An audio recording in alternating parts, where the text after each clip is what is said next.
একটি জাদুকরী জঙ্গল, পাখির ডাক, গাছের ফাঁকে রোদ।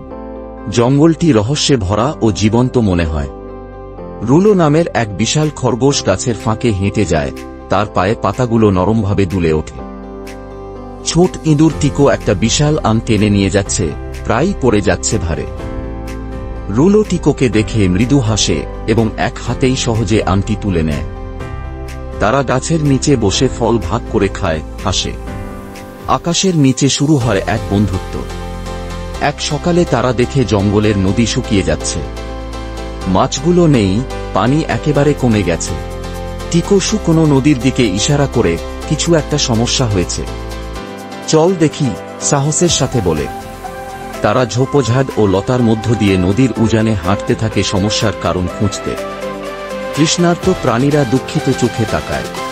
জঙ্গল আরও শুকিয়ে যাচ্ছে, তবুও রুলো ও টিকো এগিয়ে চলে।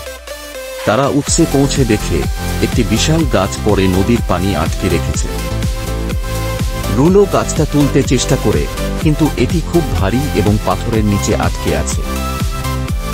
এখন টানো, রুলো সমস্ত শক্তি দিয়ে টানে। অবশেষে গাছটা সরিয়ে যায়। পানি ছুটে বেরিয়ে এসে আবার নদী বয়ে যায়।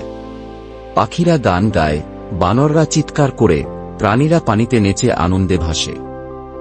রুলো ও টিকো চারপাশে তাকিয়ে খুশি ও গর্বিত হয়। জঙ্গল আবার জীবন্ত।